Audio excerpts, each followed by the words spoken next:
but I like, one of the things I'm thinking about is I was like putting this together and like, this could literally be 7 weeks. Like this could be 7 weeks on branding. And I'm like, well, I'm not going to throw 7 weeks into one training because that's like really super freaking overwhelming. Yeah. So this will probably be a little, it might be some of what you know, but I will, since it's just you and I, if I share my screen, I can still see your face, which I love because I hate That's not being cool. able to see people's faces. So I'll kind of talk through, Cool. but also like try to like gauge and like, so like don't cut me off, but ask questions. Like, I was like, I correct myself because I say cut me off. And then when people cut me off, I get real like, I don't like it. It is not a comfortable feeling for me. Yeah. Which is ironic because I do it all the time. Yeah, no, I won't cut you off. But truly, like, I know nothing. Okay. So even though it's just me on here, like, go through whatever you have, because I'm sure there's other people watching this who are like, I don't know anything. Yeah. And I have a hard time. I think I have a hard time. Like my preference with talking is to talk to the people on the screen, but then it's also like, so I'm going to share my screen and then I might share my screen. Let's see if I can figure out how to do it. Share my screen. And then I definitely will. I don't think it's long enough that I won't have like, we'll definitely have time to ask questions and do that kind of stuff. Cool. So it is February 12th, I believe. This is the second leadership development call. And what we're going to do, if you're watching the recording, go ahead and put your comments, anything in the comment section, feedback, questions, let me know. I might not know the answers, but I will work to find them. So really what I wanted to take the time to do today, though, we talked last week about what is our voice and why is it important? How do we hone our story? What I wanted to talk today about is like, because you guys are here looking at like, how do I filter? How do I really market myself? And I think I used to get really like feel icky feelings around that word. Cause I'm like, ew, like it's selling, it's talking about money. And like, for me, like you didn't talk about what you made. You Right. did things because you wanted to do them. You didn't do them because you made money. Like you have to just intrinsically love everything. And then you get to adult life and you're like, wait, I have to pay my bills. Yeah, you're like, oh, okay. Yeah. And so I think like even now, like that marketing concept for me is still, it's difficult, but it really truly is how we get our voice out there and connect to people too. Cause I know I used to watch other people saying stuff and doing stuff. And I'm like, there is so much more to that than you're telling people. There could be so much more value here. What are you doing? Mm-hmm. But people were drawn to them because they were able to brand themselves and able to put their stuff out there and like connect. Mm-hmm. And so I think one of the basic things is like Mallory, you had said, knowing who are you talking to? Mm-hmm. But I think before we know who we're talking to, this looks like nothing right here. I am going to post it though as a printable. Okay. Because one of the biggest things is before you know who you're talking to, you need to know who you are. Mm-hmm. Because if you're speaking with a voice that's not your authentic voice, there's going to be dissonance there and people are not going to trust you. Mm-hmm. So in branding, the first step in branding is the first step in using your voice. You have to build trust with whatever client is sitting across from you.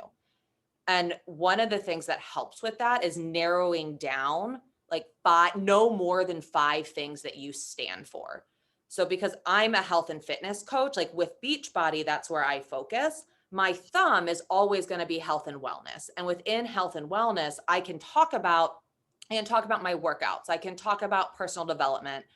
I can talk about if I really wanted to put mental health in there, I could.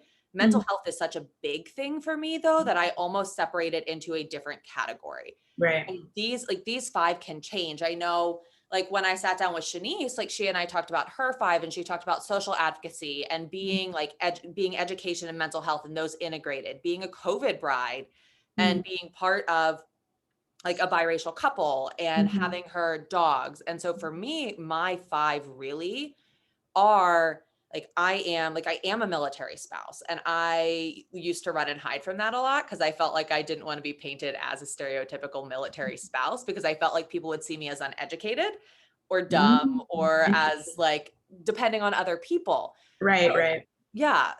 I'm a military spouse. I'm a social worker and that's a really big part of who I am. And underneath that, I have like what are some of the burnout for me? I don't link with health and wellness. I link with social work because I really truly feel like, which is like how sucky is that? I was like, wow, that's the like deepest truth I think I've ever heard. Mm-hmm.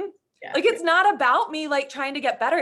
It's literally, my burnout is tied to my career, which says a whole heck of a lot about where I'm at with that. And so because of that, I speak to burnout. I speak to what it feels like to numb out and feel like I'm supposed to be feeling this way and I'm supposed to be pouring all these things in, but I can't get off of the couch because I've just Uber eated my second Cold Stone of the night, when Cold Stone is 5 minutes down the road and I'm lactose intolerant. Like, this is like, but for real, that was me 2-3 years ago. And it was because I would come back from the unit and I couldn't I couldn't process all of the trauma and figure out how to be by myself in an apartment. When as a military spouse, my husband's away, but I can't tell anybody because it's not safe to tell anybody that. So it's like all of this isolation and all of the moving. So narrowing down, when you think of yourself, what are the top 5 things that come to mind for you?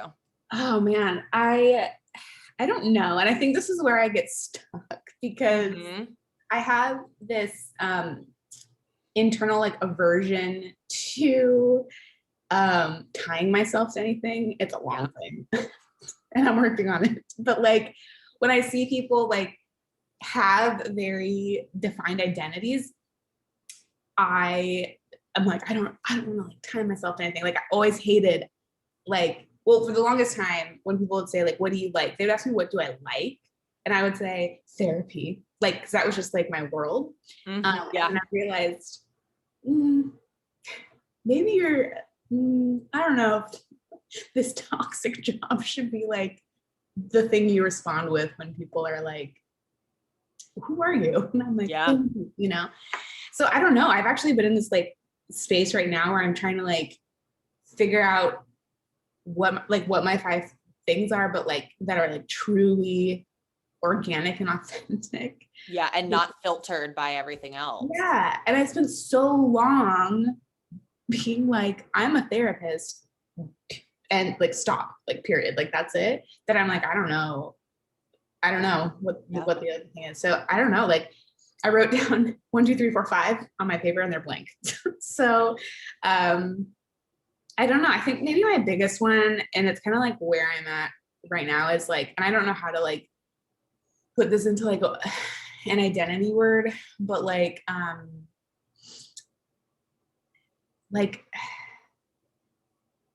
kind of like being like, I wish I could put curiosity into an identity word because I feel like that really captures where I'm at. Like,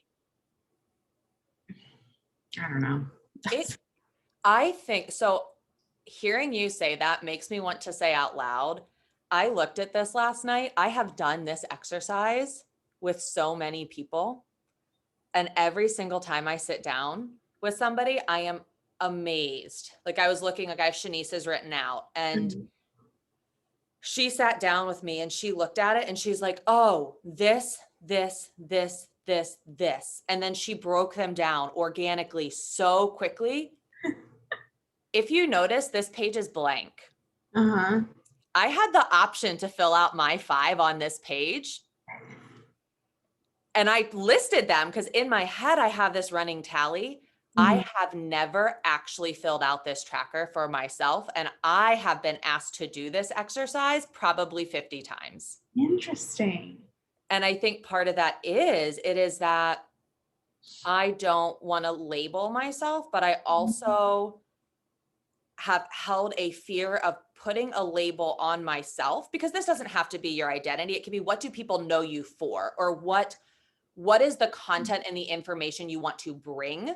Sometimes it's an easier way for me to think about it. Like I think about it, like I want to bring information about burnout. I want to bring information about what it feels like to be a military spouse when I felt so not understood. But one of my core wounds is not feeling seen.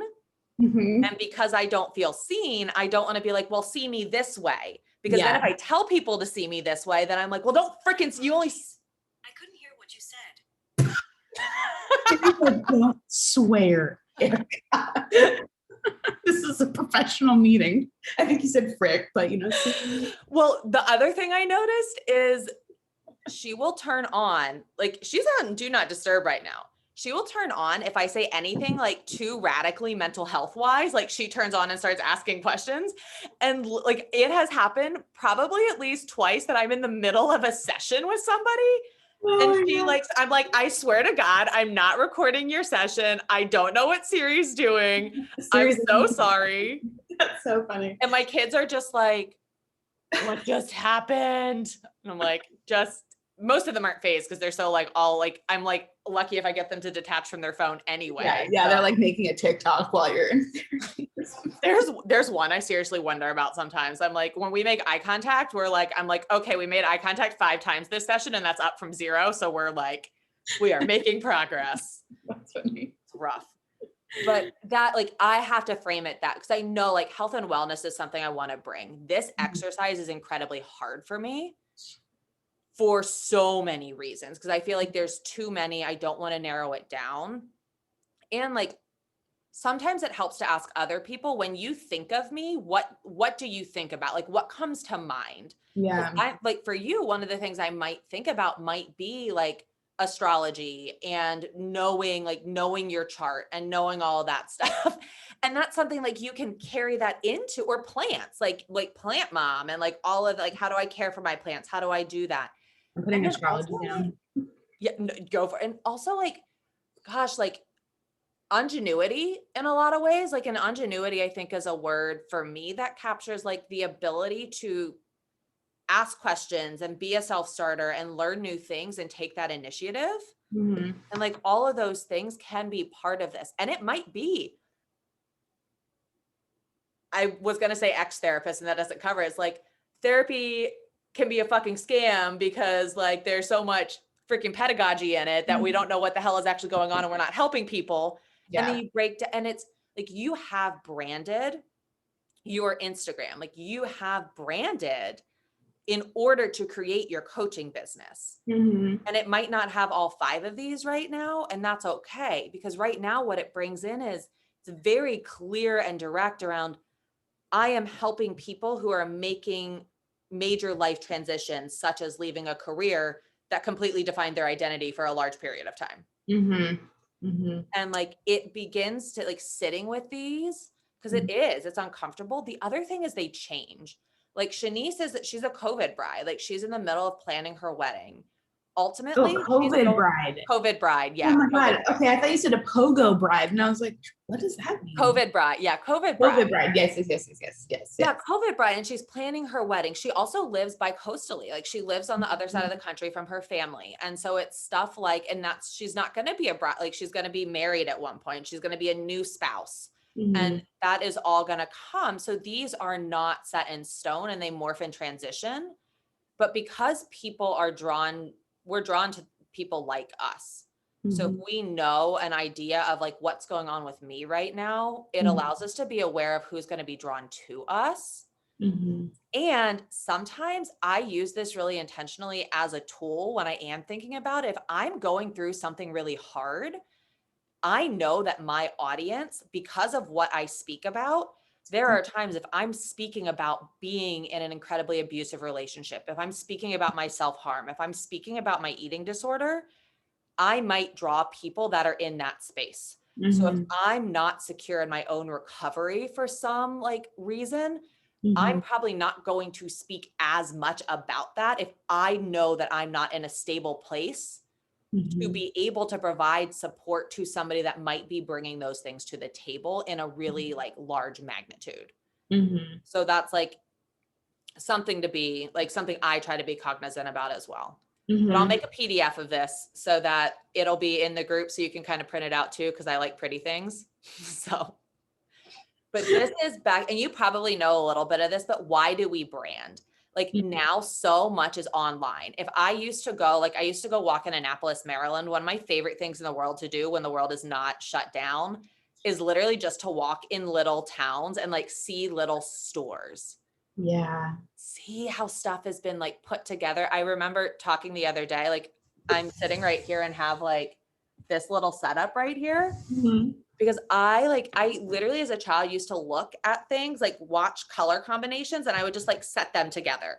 And I would be like, and I would walk around with the camera and take pictures of them just because they looked pretty. Okay. And I was like, I remember thinking as a kid and being like, it would be so cool if you could just do this. Like I wanted to go into interior design for a little bit just because I wanted to put like little cute things together. Now, like interesting enough, like now there's Instagram, so I can do that and there's somewhat of a purpose to it. Right. But it's going and figure out like branding allows us, like I'm not going to walk in necessarily into the hardware store unless there's something in the hardware store that I need. Like, I'm not going to go chill out there. It's just not going to be my place. And like, therefore, like, I'm not going to brand, like, I don't necessarily want people who, if they're going to get a hammer, I don't want them to walk into my store because I'm not going to be able to provide them with that. I want the people that navigate into my store to be the people that I'm able to serve and support. I mean, if they come in and walk back out, like they follow, they unfollow, that's okay. Like I've walked into stores and been like, this isn't exactly what I expected it to be. And then I walk it back out. But I think that one of the biggest things and what helps to build trust is that when people see your storefront and then they walk into the store, they're like, okay, like this is what I expected it to be. And it serves that dual purpose of like filtering out people. Because it's like you had talked earlier about, like, you think about your ideal client, but the client across from you isn't necessarily that ideal client. The better we are at branding, we don't even have to filter as well on the back end. Because the people that we don't necessarily want to work with, and I feel like this is one of those hard spots because I'm like, we want to work with everybody. We help everybody. We love the world. And like, there are people I fucking hate to sit across the chair from. And like, it's goddamn hard. And I don't want that in my life. Like, I don't want it. Yeah. Well, I think just like, that's that thing that we talked about earlier. It's like, it's so hard to bring marketing into something. Cause it's like, shouldn't I just like intrinsically love this? And shouldn't I want to selflessly care for everyone who comes across my seat? No. Yeah. And I think that's one of the biggest shifts for me is I remember somebody saying, and I have it again at the end of the slideshow, is if you talk to everybody, you talk to nobody. Your business. When you were talking, I wrote down, don't be a Walmart, because they cater to everyone. And it's not bad, but you will be exhausted as an entrepreneur if you are trying to handle everybody's shit and stock all the shelves when you don't want to stock all the shelves. You want to stock your shelf. So this is purposeful and meaningful for you. Yeah. Because when it's purposeful and meaningful for you, you're going to give better to other people. Yeah. And like I mean, the disappointment hits different when you go to Walmart expecting them to have the thing that you want because they have everything and they have nothing.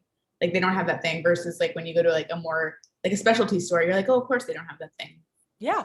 You know, but it hits different when you get to Walmart and you're like, oh, they don't have this. You're like, I drove all the way out here and they said they were going to have it. And now it's not.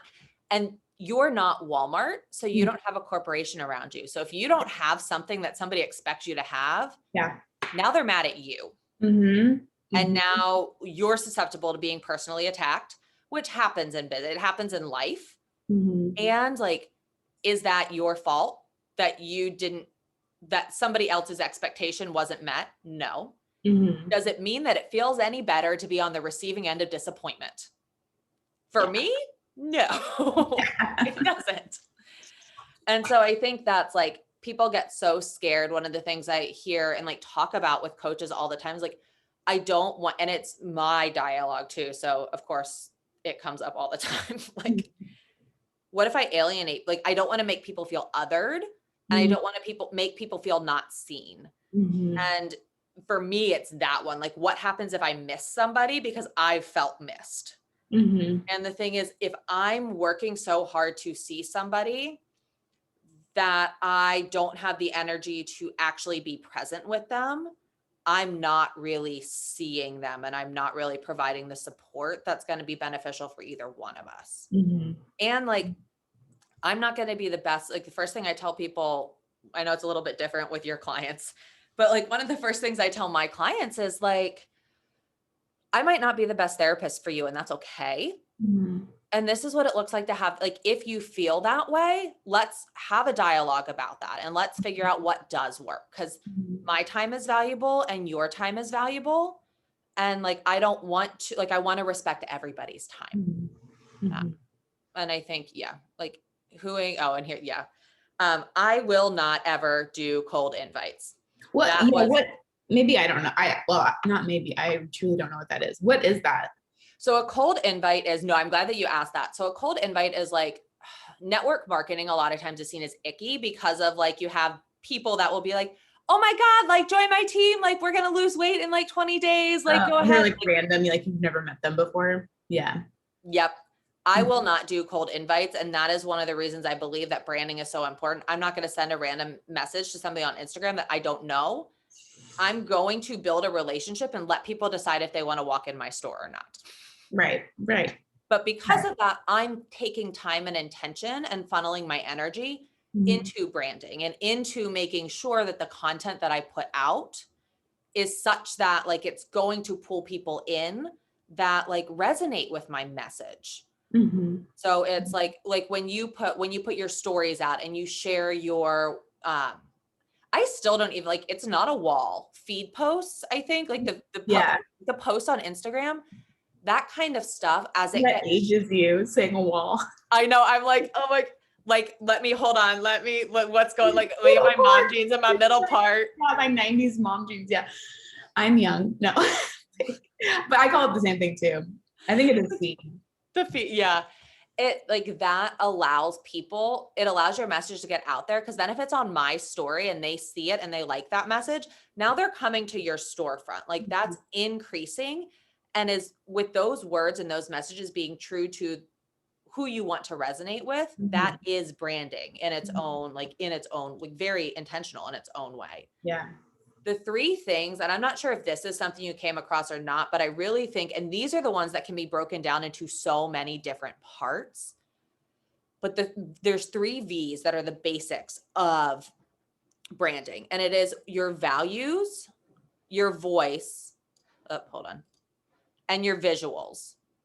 And so this is where in each of these, it's where we're integrating our 5, like those 5 things or your core message, who you are, goes throughout all of these. And it's so many people are like, well, I like it. It looks pretty. So I do it. And there's also a way to be intentional about what goes behind it.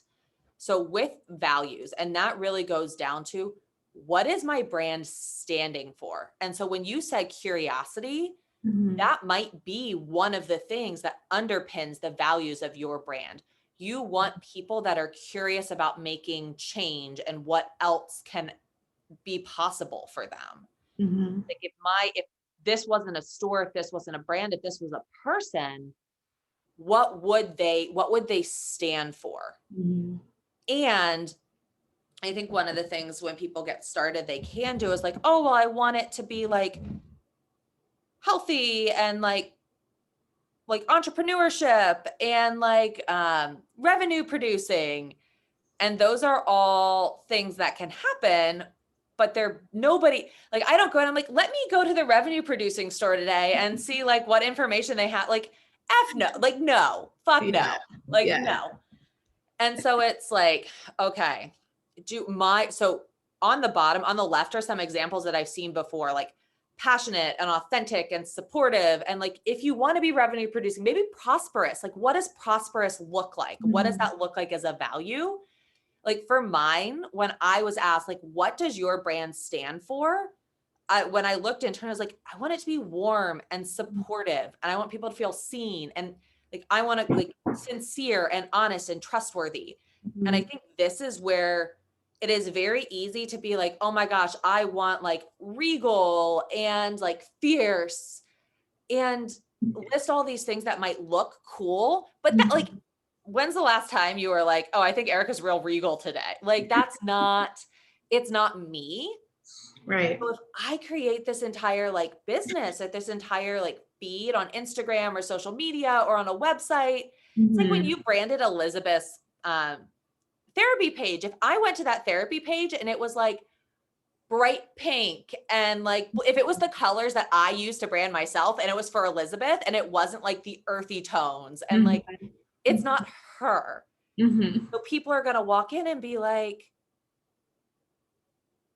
what? Like, I thought I Yeah. walked into Lululemon and like, now I'm like, that's like, not that I dislike where I am, but like, Yeah. Yeah. it's like, you don't trust it as much. Mm-hmm. Mm-hmm. Mm-hmm. Yeah, that's a good point. Yeah, it doesn't like, even if integrity like isn't one of your core values, like the way that like people should like, I guess, oh, hold on, I'm forming a thought as I'm You're thinking. good. You're good. Story of my life. I guess it sounds like, or what I'm taking away is like integrity or authenticity or whatever doesn't have to be your core value, but people should feel that when they interact with you just because of how you branded yourself. So like if I am branding myself as a regal person, even if I'm not like, I also, value integrity, they should feel like that matches with my brand. Yeah. Right. Is what I'm hearing.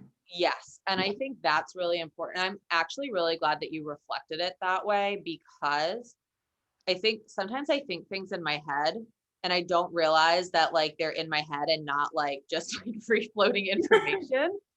The way I link that, I think integrity. So the talk we're doing on Sunday is about like identifying your own core values and narrowing them down to two, which for me was really hard. But when I actually did that, one of my core values is integrity. Mm-hmm. Doing what is right, even when it's not fun, fast, and easy, Mm-hmm. regardless of who is watching. Mm-hmm. And I think for me, and in general, if your brand is not authentic and you do not have integrity, you will feel unsafe to other people. Mm-hmm. So no matter, and I think that goes to, it reminds me of when Elizabeth talks about being in the ring with a horse. Mm-hmm. If you're in the ring with a horse and you are angry AF, but Yeah. you're pretending that like, it's all like, we're all like, what is it? Like, it's all good in the hood, which is Yeah. actually, now that I say that out loud, like awful for me to say, but like, you're pretending it's like completely chill. This horse Yeah. is like, F you, like you are dangerous. You are not, like, you might hurt me Mm-hmm. because you don't feel safe because you don't align with yourself. Mm-hmm. And for me, that's even, I know that my gut picks up on people that are not genuine. Mm-hmm. And I think that while integrity might not be as important for somebody like Walmart necessarily, like there might be people that walk in there, their gut is not picking up on the nuances of, is this safe or is this not safe? Mm-hmm. But I think particularly in the areas of like health, wellness, mental health, coaching, if you're not a safe person and people don't trust you, like you are in the business of somebody, like you have to have rapport and you have to have trust. Mm-hmm. So you're automatically catering to a clientele that has to be able to trust you. Mm-hmm. So if things don't match, they feel unsafe. And if they are not authentic and they feel unsafe, you are going to undermine your success. So part of this, it is like, what does it stand for? But what would I need if I was on the other side of this? What would I need from somebody else? Mm-hmm. And what will my ideal client, like what will they need too? Mm-hmm. I believe it's always honesty and trust and integrity. Yeah.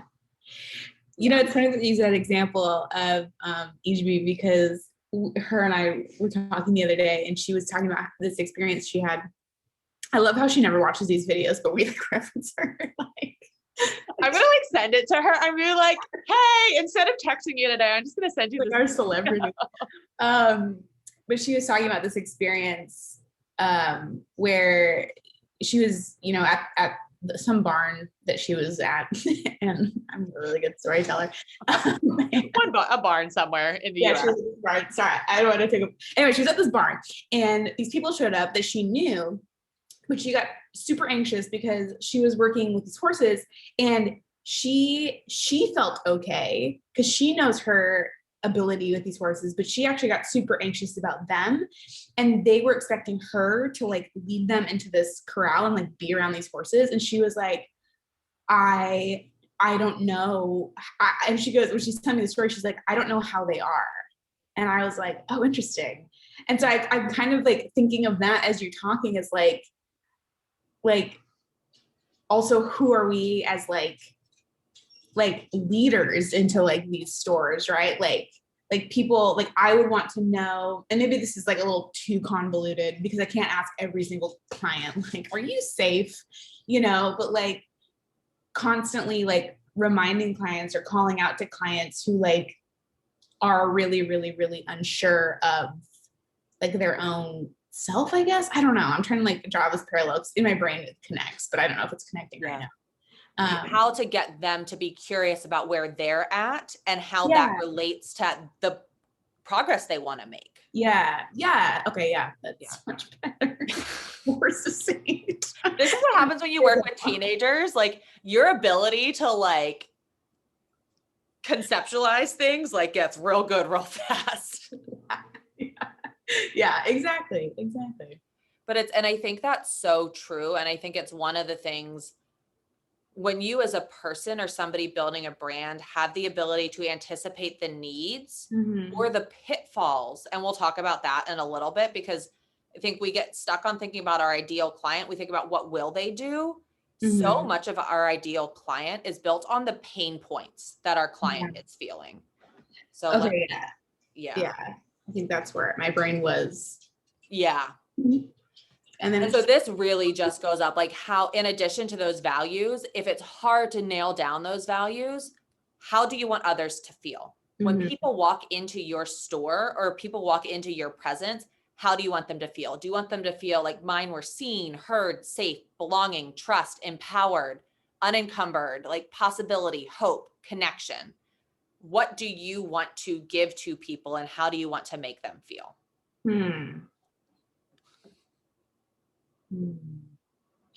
I definitely want people to feel like I want people to feel magical. And I think that's already kind of come across.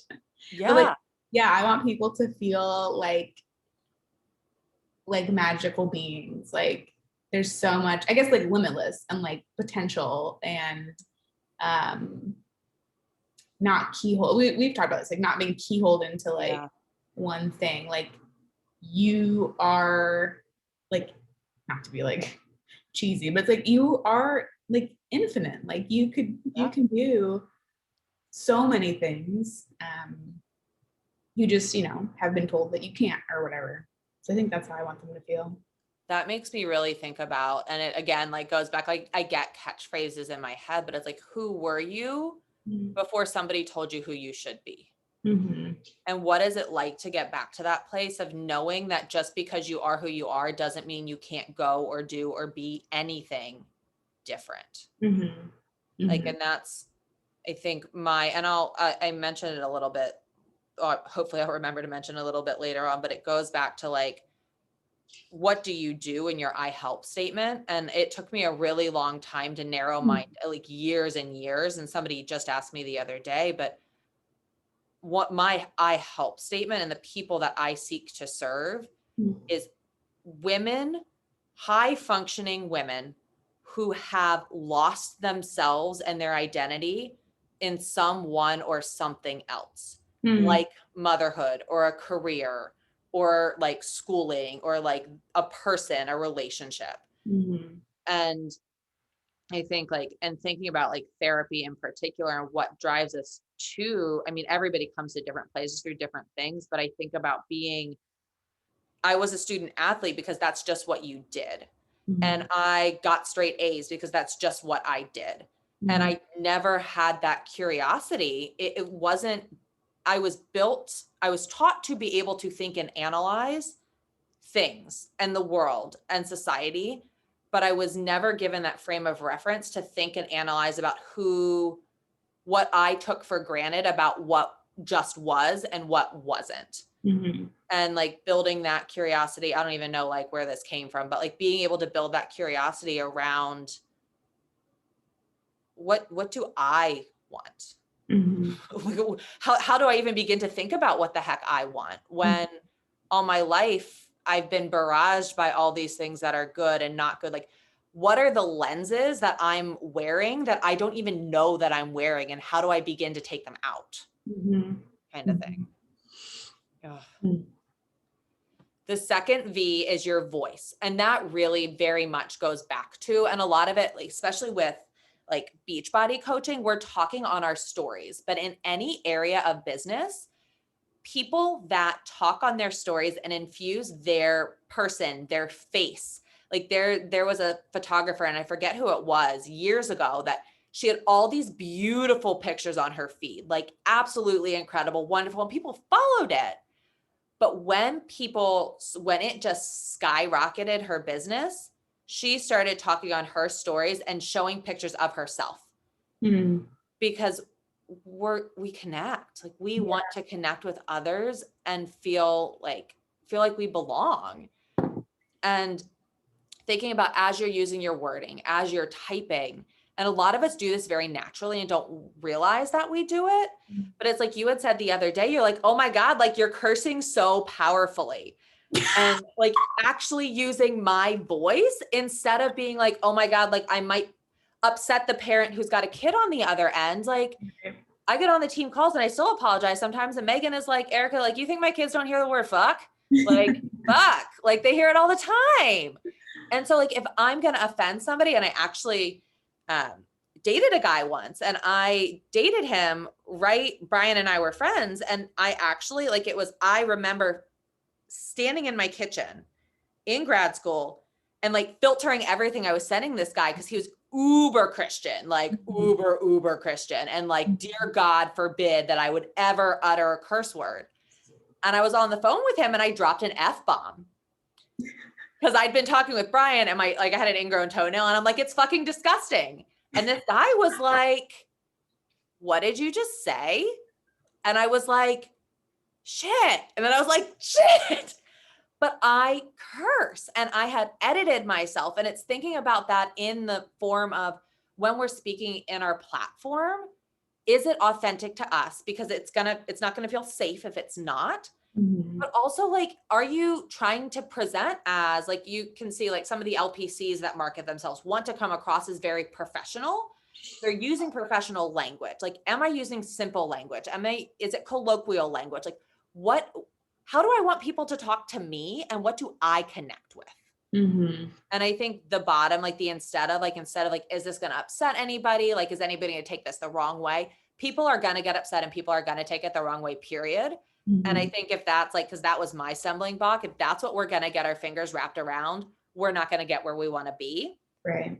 Because we're going to upset people. Because sometimes even when we say things that are incredibly valuable, people are going to have strong reactions because they're not ready to hear it. And so it's letting very much, does this sound like me? Is this authentic to what I'm saying? And is this the language that my audience is going to use? Because people would reach out and be like, people would tell me like, oh my God, I love hearing your voice. It's so soothing. Like when I put my therapist voice on, it's so soothing. But then I was always in that role of caregiver instead of that role as like partner. And like thinking truly about like, okay, like how am I modulating my voice almost, which sounds icky and awful. And like, obviously, if you do it in an icky, awful, manipulative way, like it's going to feel icky and awful. Right. But being intentional about it is different than using it as manipulation. Yeah. I remember talking to a mom once. She goes, I wish I had as calm of a voice as you, so that, because I was speaking really calmly to her. She goes, I can tell it calms me down. And I said, and I kind of snapped out of her. I'm like, actually, I talk like this most of the time. And the fact that I'm being really quiet and really soft right now is an intentional use of a tool. Because if I know if I speak like this, it's really going to just make your energy ramp up, and it's not going to feel good. This is learned. It's a learned skill. I think it's also like really important too to like, and I think I've actually seen you do it a couple of times, to like check yourself when you're using that voice. Because I have to do it when I'm in arguments, because as soon as someone starts arguing with me, I'm like, oh, okay. You know, and I get like really condescending, because like I have this tool that allows me to like detach, step out, and then we can like, I can form all of this around your emotional explosion, because that's my job. That's what I do. Is I contain and I hold, and then I also test out, right? So there's been many times, sometimes Neil, where he's like, stop talking to me like that. Yeah, And I'm like, Brian. oh, I don't even like, and I'm not trying to do it to be manipulative. I don't know, because it's such like an innate reaction for me to like jump into this. So I've seen a couple times where you're like, yeah, I've been talking to my therapist voice today and I don't know why. I'm like, blah, blah. So I appreciate that. Yeah. And I think, and some of that is that's me. And it's and also like my ADHD, like literally all over the freaking place. Like sometimes it's owning that. Mm-hmm. Because, and I think especially when you get to a leadership position, if I present as perfect all the time, people are not going to relate to that because they're not perfect. And Yeah, I'm it's not so either. alienating. Yeah. It's incredibly alienating. And it's like, okay, how do I show up as a real person and be comfortable being me? And like, for me, like my therapist voice is my safe voice. Like that's safe for me because I know I can control the situation around me. So it's more vulnerable for me to show up as myself in a room. Yeah. So visuals, and this is where it gets fun. And I think like we'll probably do a second one to like break down through, like literally I like could do 7 different trainings on branding. The visuals are my favorite part. And that's because I love visuals, but that goes into like fonts. What words are you using? What colors are you using? What pictures are you using? Does it flow? And really, truly, like there are pictures now that I love a picture, but I won't post it. And I'm not the greatest at this because if I really love a picture, I'm going to post it. And then I'm like, well, that doesn't match with my brand, but like, whatever. But like really, truly being intentional about what we choose around it, or owning the fact that it's not going to match all the time. And that's part of who we are because we value the fact that we really like that thing that we're creating. We value the content over the flow. Does that make sense? Yeah. I'm like literally just like, it's like not processing through my, like, I actual thought about that filter. It's just coming out of my mouth. So I appreciate it. No, that actually makes a lot of sense. And that's actually kind of where I'm like coming up against is like, I really detest curated Instagrams because I think like there's no way that this is like, it's just too much time. Right. And so I'm like I'm having to really reconcile the fact that like you can spend a lot of time making something look good without engaging in perfectionism. Because I used to always be like, ugh, I hate these Instagrams, like they're perfect. And like, how am I supposed mine, it doesn't look like that. But I understand like that a part of that now being more educated, right? That's the core of everything is getting educated. I understand that like that the coherent feed is a marketing tool. And so now I'm trying to work through like, okay, how do I like make this like coherent and like use the same colors and the same fonts, but then also maybe for me, I need to talk about how hard that is for me sometimes to like make things like there's oftentimes I want to post things and I'm like, ugh, it doesn't match and I don't want to filter it and I don't have time to like do all this. I'm not going to do it. Right. So maybe that's something for me to like either navigate or talk about or whatever. Yeah. But I absolutely know what you mean about that. And I hear that and it makes me think too, like, because when I go, like if there's an LPC or like somebody that's marketing their therapy brand and I go to their page and it's entirely quotes and curated content and there's no pictures, I won't read it. I will not engage in that feed because I tune out because it's too much. And then it brings up for me like thoughts of like, is this what I should be doing? Is this like, it just brings up all this stuff. And so like, when I hear you say like, I have a lot of like mixed feelings around that, I would think about what would make you stay on a page? Are you your ideal client? And what would make you stay on a page? That's a good, yeah. Because if I go to that page and I tune out, like if I went to your page and I didn't know you and I might get drawn to your page if I see specific content that I really love. I love quote graphics. The whole like first 3 years I was coaching, we were told, do not put quotes on your feed. Like it needs to be your face. It needs to be your face. And I'm like, I share the shit out of quotes. Like I had like followed a shit ton of people. Like my algorithm is completely messed up because I used to mass follow people for the content that they created. And so for me, I started a long time ago. Like I put my picture on the first one, but I will dual slide. Yeah. Quote. And Yeah. I do that so I can share the quote because, and I've started putting quotes on my feed too, because one of the other things, this is an entirely different training, but Instagram has algorithms and Instagram has different things. Like if you want your content pushed to more people, then you use hashtags that correlate with the market that you want to use. People have to share your stuff. People have to save your stuff. That's what allows your content to be spread. And so that's an entirely different, like, how do we use Instagram training? And like, if you're going to a page and you're not going to stay on that page, you're not attracting you to your page. Right. So then it's like, do I want people that are like me? And if so, where are the people like me going? What pages are they staying on? And that kind of goes to, I have like up here, I'll go, but it's like, will you follow you? Like, would you follow your account? If you were just scrolling Instagram, would you follow your account? Or would you click on it, see that like feed of like all this stuff and be like, no, and just like move forward.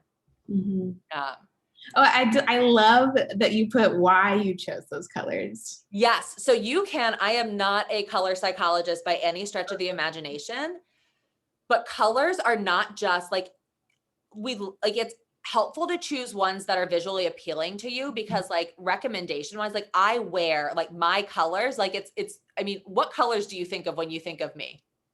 Well, teal for sure. Yeah. Like teals, the blues, the pinks. And browns actually too. Yeah. Yeah. And that is also like, look at the color of this slideshow. Yeah, true. The color of the slideshow last week was a pale pink. The color of like the other color that I almost always do stuff with is teal. Like those are color, and they're colors that I mean, look at literally what I'm wearing. Those are colors that I wear all the time. So those are also ones that organically are going to be in my pictures and on my feed.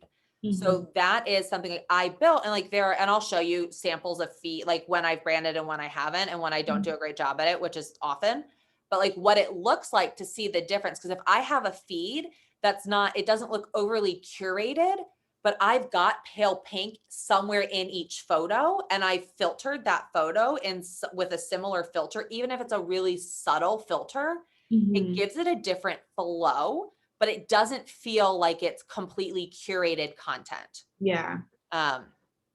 Yes. And this is why. So I like went through a training, but also looked into some of that color psychology around like, what emotions does this elicit in people? Which goes back to the question earlier, like, how do I want people to feel? And these words, these are the same words that were under how I wanted people to leave feeling. Like the trust, loyalty, that's supposed to say competence, and it's a typo, but like sincere, innocent. I read it as competence, so. Okay. Like, that is not what it says. But then this is like, this last portion really truly can also be broken out, but it goes in that ideal client piece that you were already talking a little bit about. Who am I talking to? Who do I help? And what do you offer? For me, for a really long time, I struggled with the concept of saying I help women, because I didn't want to alienate men, because I have so many men in my life that I know would benefit from a lot of the tools that we have. And I also know that when I am in a community where I need safety and want to feel seen, the dynamic for me shifts drastically if there is a male in that group. And so I finally had to have a come to Jesus with myself and be like, Erica, like, you would not create a community that also has men in it, because it would not be able to, you might create a separate one for men, but your community, your wholehearted wellness community is for women. It is for women who need to feel seen when they feel like they have over-identified with somebody else, and they're in that raw and vulnerable spot of learning that they can allow themselves to be seen. And many of them carry trauma into that. And having a male in that environment is not safe for them. Yeah. And so like, I really truly had to change my wording around, who is this for? Yeah. Um, Also, you don't want to be having to deal with the devil's advocate every post or whatever. Like, like, yep. not that every man does that, but like, shut up. Like, Well, yeah. And the other thing, I talked about it on my story a little bit the other day, is like, I have to tell my whole story at some point in a call, and I'll have a coach call where I do at some point, but like, I was with a coach. My first coach left, and like, she's still here now. We're really good. Like, she's in our group, like she's coaching. But the second coach I went to, like, her entire narrative was like, everything was fine for me. I just wanted something more. And I was like, yes. And that was my gut reaction. But I signed up with her because I didn't want to do any like deep digging. And I'm like, perfect, you're surface level, let's go. But like, I'm not going to be like, I just wanted something extra, because I was in a really shitty fucking dark place. Like, what I carry with myself is not everything was okay. I did not grow up with everything being okay at all. Like, right. But it looked like everything was. So like, that dichotomy for me is really important. But I'm not going to be like, oh, I just wanted something that, because those people aren't going to resonate with me, because they're going to come in and be like, oh my God, why do you have such heavy stuff that you're carrying? And that's going to impact. So that's like, when you're not doing a group, it's not as much. But if you don't want to work with that person, that's like, everything's fantastic. I just want that. Like, if you want to do some of that hardy, not that it's not hardy work, but like, it's what do you want? Like, what kind of lifting do you want to do? And what are you helping people navigate? Yeah. Yeah. Yeah. And that's like, who are you? I help who do what, and how are you doing that? Well, and like, I think that's a really good example too, is that like, the people that you work with also fall into your brand. And so if you have one of those people that are like, and for whatever reason, somebody doesn't want to look at their stuff, but whatever, like, okay, fine. But like, if you're allowing everyone to come in, but they're not the people that like feel safe for you, then they're going out and saying, oh, I work with her, or I go there. And then others are like, well, God, if they go there, I almost said she, but like, if they go there, maybe it isn't that place for me. Yeah. Right. I want to gatekeep my community, and that is elitist. And it does filter people out, and it is not completely open. And my community that I cultivate is not going to serve everybody. And the person that feels like they don't go there, or they don't want to go there, I want to find them the place where they fit too. Yeah. And that's what, like, and that was a hard one for me. That was, it's even hard for me to say it, because I like hear the judgment. Well, you're not being open to everybody. No. Yeah. Because if I'm open to everybody, I'm Walmart. I don't want to be, I love that example. I'm not Walmart. I don't want to be Walmart. Yeah. Yeah. And this is just some examples around like that I help statement. Like some I've heard, like, I help people fight the belief that we have to overwork to get ahead. I help people break out of the belief that burnout is the norm. I am fighting the belief that your worth is based on your productivity. I help people, this is one, like, I help people stop yo-yo dieting by breaking up with binge eating. Not something that I would market, not what I would put out there, but something that is very clear cut and it separates and filters people based on what you're doing and what clientele you want to work with. Right. Yeah. And it does, like, if you brand well, you don't have to find the person that like, you don't necessarily, you end up with maybe one or two of those people where they're like, she or they go there, I'm not sure I want to go there. And like, you might end up with one or two, but you don't end up with 20 of them. And now they're sucking all your energy and you hate your job and it's exhausting. Yeah. And that is like one of the things you can do is ask your clients, like, as you build a clientele, what is it that you really feel like you get out of it? Especially like, we're not supposed to have them, but we all do. Ask your favorite clients, the ones that you enjoy working with the most. What is it that you get out of here? What do you feel that this has done for you? And like, use their word, like ask their permission, and like, don't obviously like put their name there if they don't want it, but use their wording. Because their wording, what has drawn them, is going to draw other people that resonate with the same message. Right. I help statement comes from your pain points. Why are you here? What do you want to give to others? And what did it feel like to be sitting in the place when you were on the other end of that? Mm-hmm. If you have crossed the bridge, what did it feel like to be on the other side of the bridge? Mm-hmm. And I think that's one to sit with. Mm-hmm. And it also implies, and I think as a therapist, it's hard to wrap my head around, but it implies that we were there first. And there is a part of like, we're walking people through some of the same things we've walked through. Yeah. And like, so I'm bringing myself into the room with that and acknowledging that and needing to accept that it's okay for a piece of me to be there too. Mm-hmm. Yeah. Yeah. I mean, we've talked about that. Like, Yeah. this is hard as ex-therapist or previous therapist or whatever, because you're not allowed to bring that in. You're not allowed to say like, oh, I was there with a severe eating disorder, you know, like, because you're just not supposed to, you're not allowed to.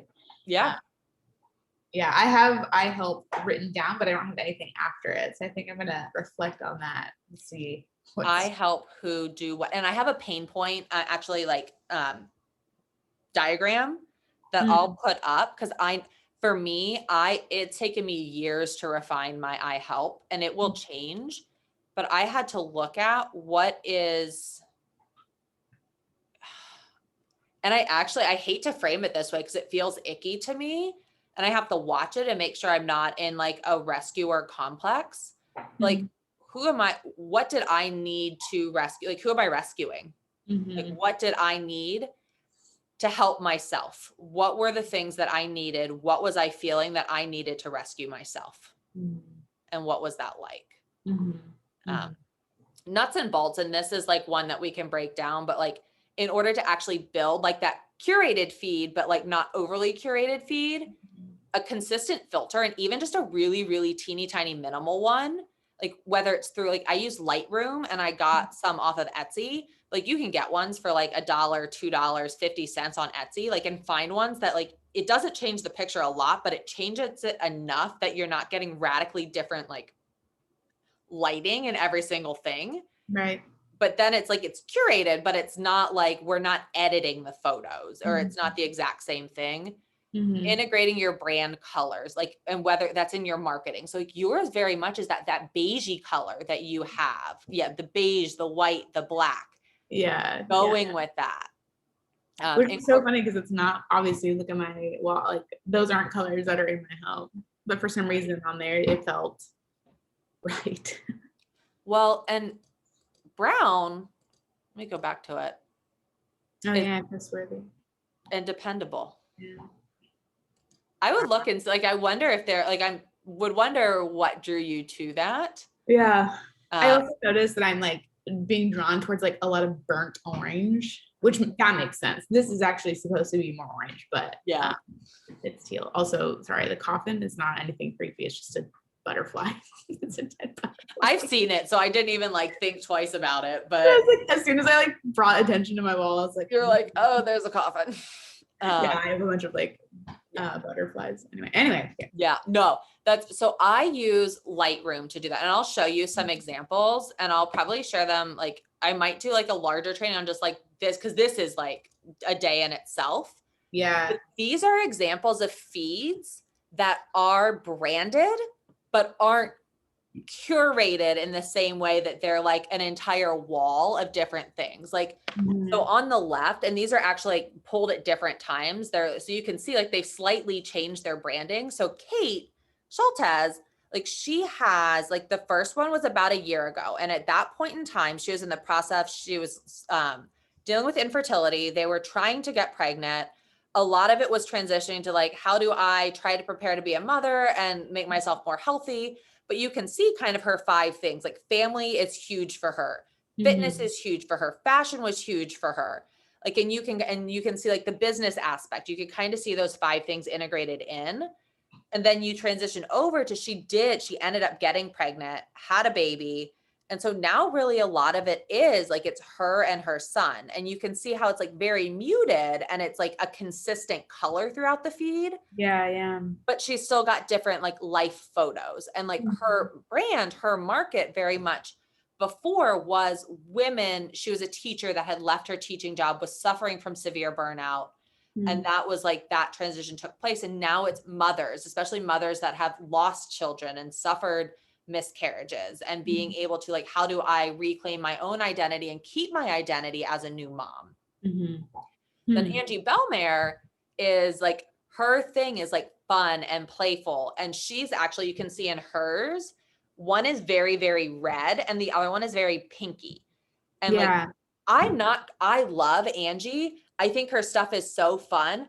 I'm not going to go check into her stuff every day because I'm not obsessed with Disney in a way that I want to talk about it all the time. And I'm not drawn to those big, bold, like crystal colors. So like her feed, if I saw her feed, I probably wouldn't engage in it because it's not something that's attractive to me. And I'm not her ideal client. Like her story is very much like it's one of those ones where she wanted more. She wanted to build more and wanted extra from where she was, but she was okay where she was at. Like, and that's like I was saying earlier, like it's not what I identify with. Kate's story is I was a helper and I thought getting that job was going to literally, I thought all my hard work was going to be worth it. And then I got there and nothing I did was enough. And I came home every day and it was easier to go to Carl Jr.'s than it was to go to the gym that was across the street. And then it was 4 a.m. and I didn't want to get up, but I didn't know what else to do. And I'm drawn, like hers is something I will check. I don't follow a lot of coaches. She is one that I follow because I resonate with her message. But like I can feel that through her feed. So these are actually 3 of mine, and these are not from these are pictures that I have put together in a spread, but you can see, what do you see is different between the 3 of them? The middle one is more brown and orange. Do you feel different when you look at one of the pinks versus one of the oranges? Different. Well, I don't know if I feel different, but I feel less connected to the last one because the brown and the pink ones, like there's more, and maybe, I don't know if this is what you're asking, but there's more like, I don't know, like other things besides like your face, which like is great. I love your face. It's great. But the orange, the first pink one and the orange one, there's like more to it. And it just feels more like comforting. Like both of them feel a bit more comforting. The orange one though, like you definitely are like the first one. Yeah. And the first one actually, I think like might be like pretty much, that's usually how I'll show you pictures of like how it's actually spread.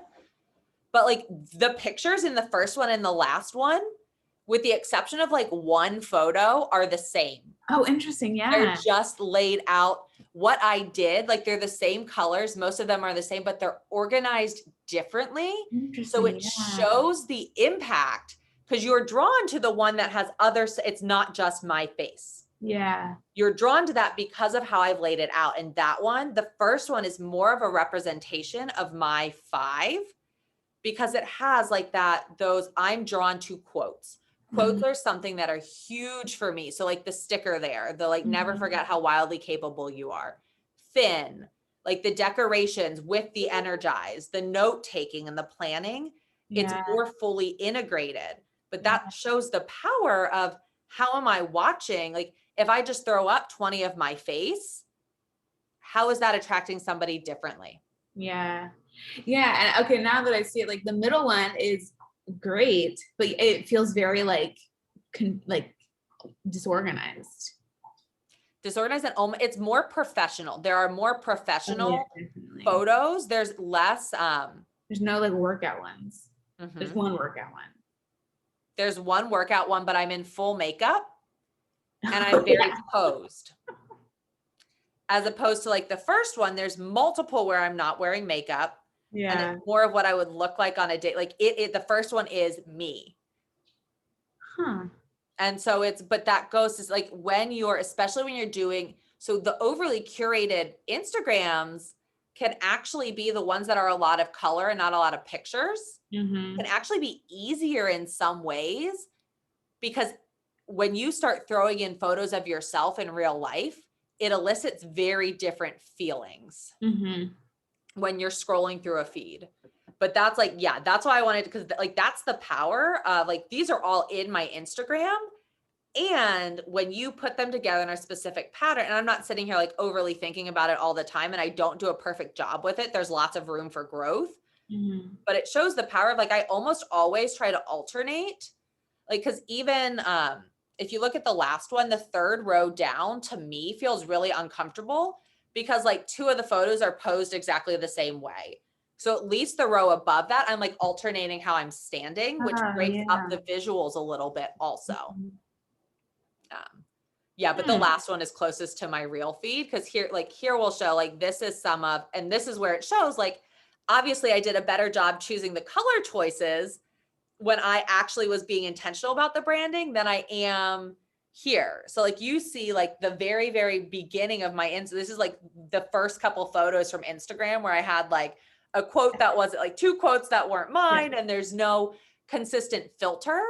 I not for like brands obviously, but for like life, I fucking miss Instagram in like 2011 when like, because I like look back on these and I'm like, it's so cute. Like no one cared, right? And I understand we're doing it for branding, so it's a little bit different. Yeah. But Nobody cared. And look at how many pictures of Finn and like Saratoga there are.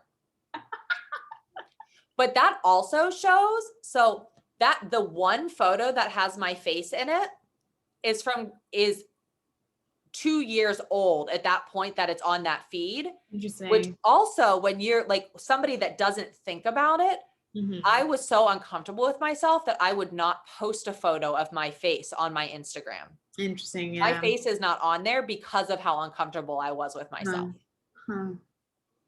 So, but then you can kind of see like the progression, like you can see the progression of like different pockets it goes through.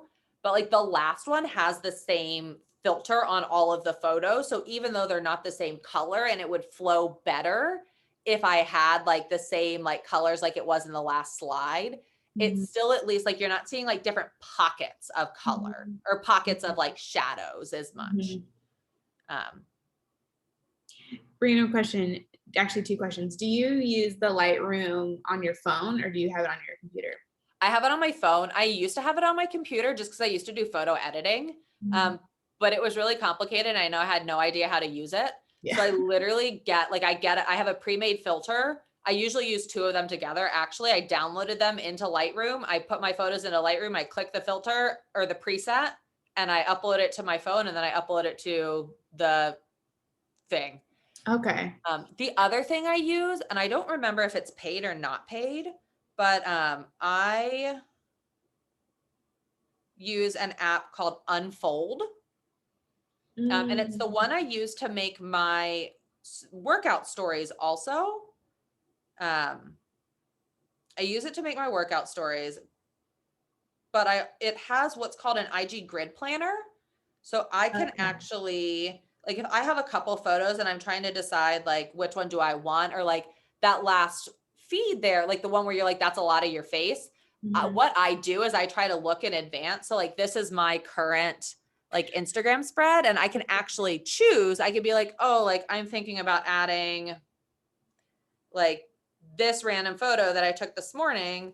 Like, how does it look if I throw it in there? And it gives me like, I could pre-plan content. But I also could be like, okay, like, cause right now, like my whole second, line is my face. And I do like, I tend to try to not do that much of my face, because my 5 really, like it does incorporate like that, those like pretty things, like, or recipes.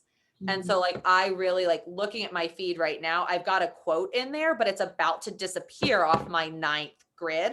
Like it's when it goes, it's about to disappear. So I'll probably do something like, I'll probably do an inspirational quote or like a design of some sort as my next post or my next second post. I don't have one with anybody else in a while. So I'll probably do something with like friends or family, or I just put Finn up. Finn is like one of my 5. But I'll do something that's not my face in order to break up my feed a little bit. Yeah. Which just goes down to, and like, you could spend hours and hours and hours figuring that out. And some people will spend like an hour a month and just plan the content for their next month and like grid it out and see what it looks like and see how they feel when they look at it. I'm not at that place right now. It probably would be more effective if I did, but like, I'm not going to do that. And I'm not going to tell my coaches to. That's not realistic. Yeah. So that was one of a lot of the videos or things I've been reading and learning. It was like, I plan all my content a month in advance. I'm like, how? I don't know. I have, yeah. Yeah. Like I pick one day and I put on makeup and I just decided to take pictures. I'm like, wow, that's not how that unfolds for me. I have to I wake up one day and I'm like, oh, today might be a picture day. Okay, great. I can't just be like, this Saturday is going to be. So I'm glad to hear that someone else doesn't do that. Yeah, I don't. And I actually have really strong, because like what I do actually for my content is I am so jumbled and disorganized sometimes. When I'm creative, it hits me like a wall and thoughts just start flowing. So what I do when that happens, because I will forget things, I won't necessarily retain them and I'll get anxious because I'm worried about forgetting them. I grab my notes app on my phone and I will literally like stream of consciousness dictate what I'm thinking into the note app. So I can go like, or if a post comes into my mind, I will type it out like in pieces. So I then can go back to it later. Cause with my content, really try to follow my intuition and my gut. Like I listen, this sound really weird and get really weird here for a second, but like I really truly do feel like I'm guided and have like some of that spirit guidance at times to be like, this needs to happen right now. And I try not to question why. I'm just like, okay, like it's flowing. Yeah. I want to follow my intuition and step into that.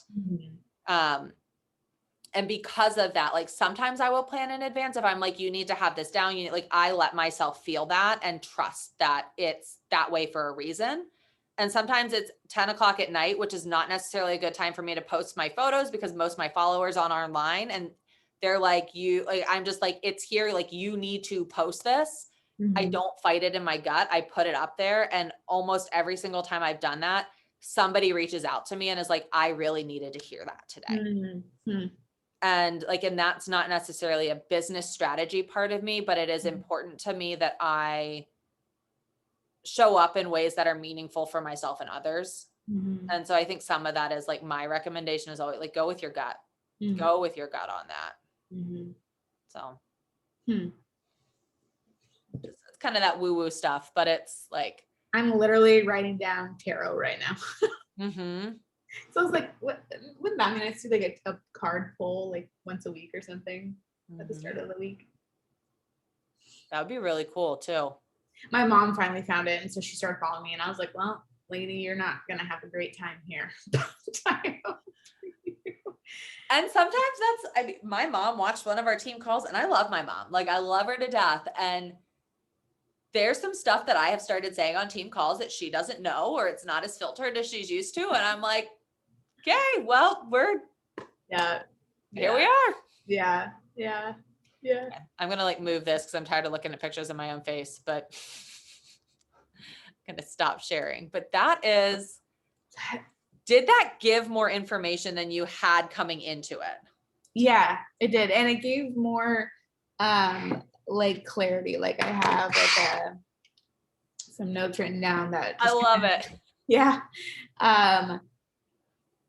Yeah, it was just a little bit easier to kind of like figure out like what am I doing?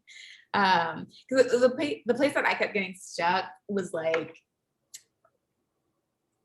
I know my values and I know how people want to feel, but I did not know how to put those into words, like my 5 things, right? My identity, like because I rail against that so much. But a part of that is my number, right? Like I'm a 5 and a wing 4. So and like the Enneagram can be huge. Like that can literally be one of those 5. Yeah. Like, identity. Seeking identity can literally be one of those 5. Yeah, that's a good. I just have like become like the Enneagram. I read this thing yesterday that was like, if you find yourself attached to like the Enneagram or astrology or Myers-Briggs, like, you probably weren't seen as a child because you're trying to like see others. And I was like, oh my God, okay, first of all, like attacked. Like yeah. It's 10:30 p.m. So let's put that on my list to talk about with my future therapist whenever I find them. Anyway, but like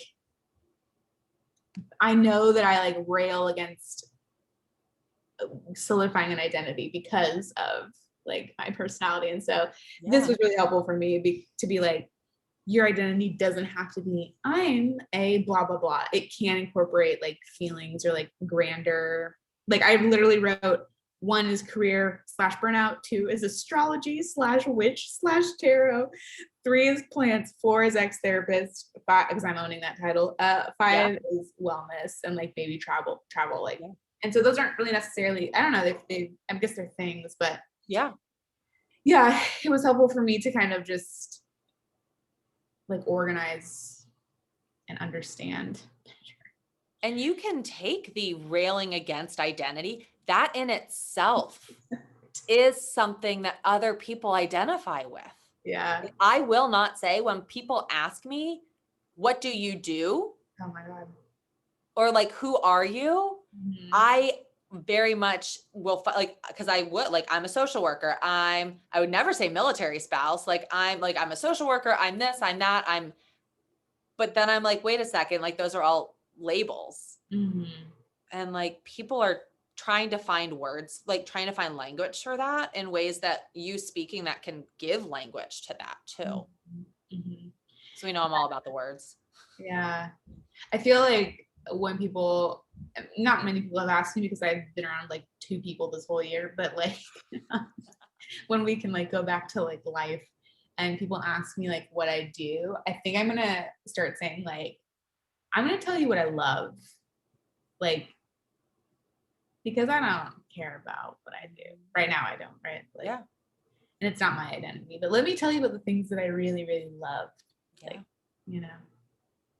maybe that's an identity. Oh my God, this is like such a rabbit hole. It's like one of those things where I'm like, oh my God, like this is where my overthinker brain starts going. And I'm like, now I'm down the like rabbit hole and like, don't even know where I'm going to end. Yeah. This is really helpful. Yes. And next week, I'm trying to remember what I said I was going to do next week, but I will figure it out. It's something with Instagram. It's building off of branding. And then kind of reassessing and checking in and seeing where like everybody wants to go. Cause there's just so much, so much. Yeah. There's a lot. So thank you for being on here though. Yeah, this is fun. I woke up and I was like, I'm going to go to Erica's talk. And he was like, okay, I'm going to work out while you do that. And I was like, okay. And this morning I got up and I was like, get your ass up. You're supposed to work out. He was like, I don't want to. How long is your talk? Maybe can you just like come get me after? I was like, Go move. Oh my goodness. I'm gonna go make not lunch, but second breakfast. Nice. Cool. I'll talk to you later. Bye.